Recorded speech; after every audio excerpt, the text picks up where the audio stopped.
In a new world of MMA where prospects fight maybe once, sometimes even twice a year, Joshua Van is an absolute breath of fresh air. He has fought 8 times since 2023, already confirming just earlier before today that he's got some more fight news dropping, which will put him fighting 9 times since 2023. He's only 23 years old as well, guys. It's absolutely insane, the body of work this guy is putting in. He's only lost 1 time in this space of time to Charles Johnson, a fight he was winning up until the stoppage. Now he still got stopped, and it was good timing from Johnson. But Joshua Van quickly got into another fight after that, something people criticised. People thought maybe it was too soon. Joshua Van should have took more time off. But he got straight back in there and absolutely got back to work. Just earlier this year, he had a big step up in competition since the Charles Johnson fight against Ray Sayura. And I think he was an underdog going into that fight. He looked exceptional. A good boxer with excellent takedown defence is nightmare fuel, especially at flyweight. You see a lot of kickboxers in that division, a lot of jiu-jitsu artists. But Joshua Van's relentless, marauding boxing style is going to be the new meta of this division. And I think one day this guy's going to be champion. So without further ado, let's get into the stylistic breakdown. One thing about Joshua Van's takedown defence is it's absolutely relentless. He's not a fighter that if you try to take him down, he's going to get discouraged from the initial shot, even if he defends it. Go look at Sean O'Malley against Merab. Usually if you try and take down a striker, they will, even if they defend it, naturally become a lot more hesitant on the feet to commit with shots. And it can often allow wrestlers with high volume, like Ray Sayura, to take over the fight. Joshua Van was having none of it. Every time he defended a takedown from Sayura, he got back on him and smothered him with combinations. And that's what allowed him to win the fight. So he's fearless. Even he's fearless. He never loses composure. He just fought Bruno Silva this past weekend at UFC 316. And straight off the bat, you saw his boxing style coming out against Ray Sayura. He's in much more of a boxing stance with a high guard. It's a typical sort of, I liken it to the old Mexican fighters of old, where they keep a very high guard, looks like the body's exposed. They emphasise keeping a tight guard and stick to the fundamentals of boxing. We're not going to see Joshua Van ever do anything too flashy. We're not really going to see him go out there with a 2-touch spinning sidekick or a flying knee. He hardly even throws leg kicks, but his boxing fundamentals are pretty good. But straight off the bat, the weakness of boxing, the bane of a boxing stance in MMA, is low calf kicks. And Joe Rogan was probably monitoring this like a hawk, because Joshua Van came out in a high guard boxing stance and straight away was dropped by a low calf kick of Bruno Silva. Very well timed. Bruno Silva just touched up, took Joshua Van's attention away from his leg. Van's leg was heavy, it was planted, being a much more boxing style. He's going to struggle to get his leg out the way of leg kicks. That's just the way it is, especially if he's standing at distance. So Bruno Silva drops Joshua Van with a leg kick, and he was off to a flying start, Bruno Silva, targeting Joshua Van's lead leg. Theoretically, emphasis on the word theoretically, is a great idea. It could even be the saviour for Bruno Silva in this fight, you would think. But similar to Max Holloway, this guy actually is like a mini Max Holloway. He's very conditioned.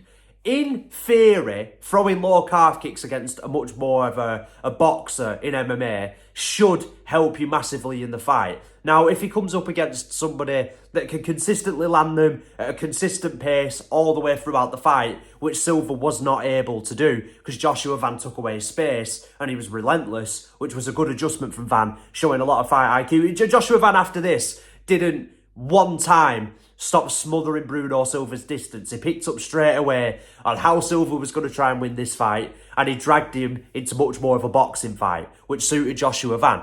But it reminds me so much of Max Holloway. Theoretically, yes, you can leg kick Max Holloway's leg. Theoretically, it could slow down his movement. Theoretically, it should slow down his movement. But somebody that's so durable, sometimes it just doesn't seem to work out that way. Joshua Van seems to be another one of those fighters. In this fight, Bruno Silva could not reset ever. Not one time. Go look at the fight. Bruno Silva is a decent kickboxer. He's not a UFC champion material. Okay, he's not Kai Kara France. He is a decent enough kickboxer though. He has good kicks, he has decent hands, he's fairly fast, he's pretty well rounded with good takedowns. So he's not an easy guy to get past. He's somebody that Joshua Van had to respect. But kickboxers usually, and this is not saying kickboxing's worse than boxing for MMA or kickboxing's worse than boxing in general, but usually boxers are a lot more composed than kickboxers,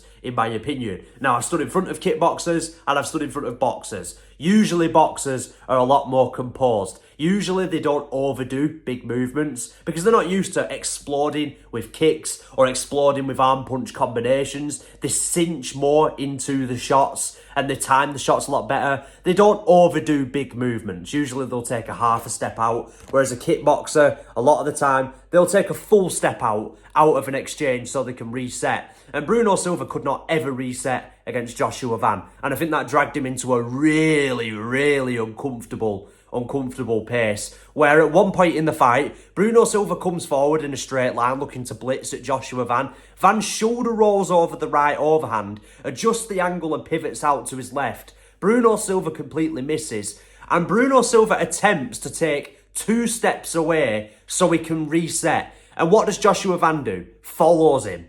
He just follows straight up to him, taking away his distance once again.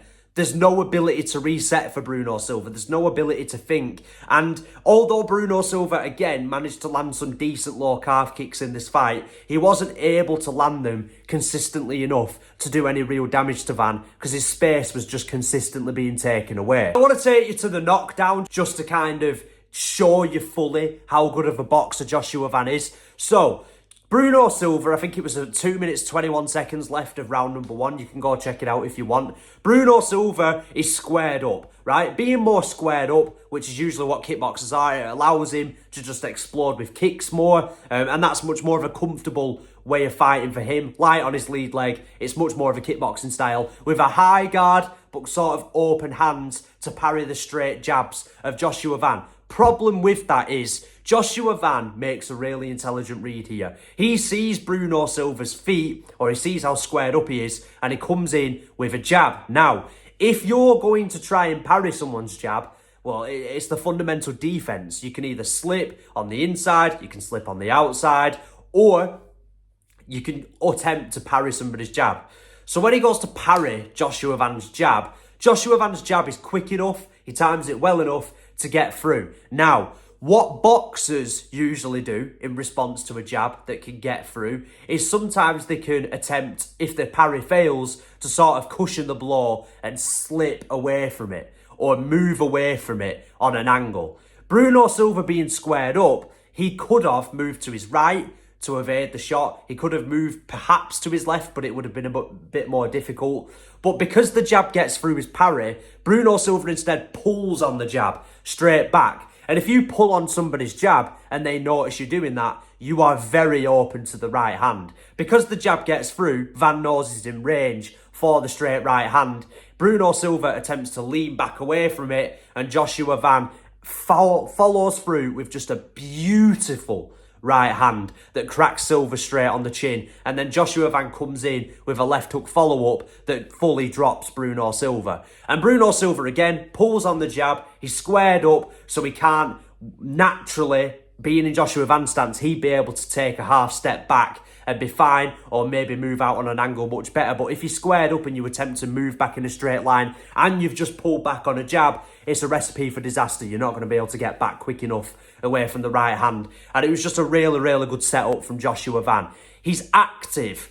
Activity in Joshua Van's career is going to matter fully for his development. He's only 23 years old. And if he can get a 9th fight since 2023, later on this year or maybe soon, maybe even fight 4 times this year again, man is on an absolute hot streak. And I truly believe this guy is going to be a UFC world champion one day. But even if he's not, his activity is an absolute breath of fresh air. I have been banging the Joshua Van drum for such a long time now. Activity is going to absolutely develop this guy. And to be honest with you, after he did get knocked out by Charles Johnson, I thought to myself, man, this might be too soon. Joshua Van's getting back in that octagon. But man, he gets back in there and he just continues his excellent body of work. He's improving each fight. His takedown defense is excellent. He's improving his time in each fight. Each fight, you know, he's not got many knockouts per se, but he's managing to hurt guys in there. So maybe some more knockouts will follow suit. But flyweight's not really known for its devastating knockouts anyway. It is much more of a technical, decision-y sort of division.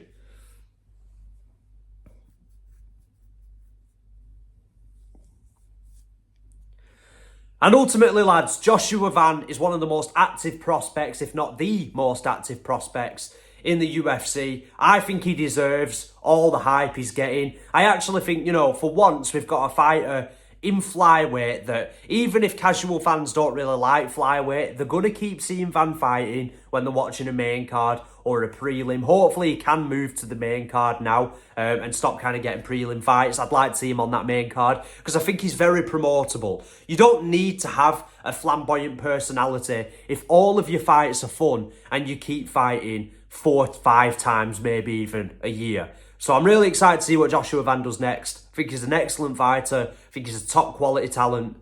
Thank you for watching. Goodbye.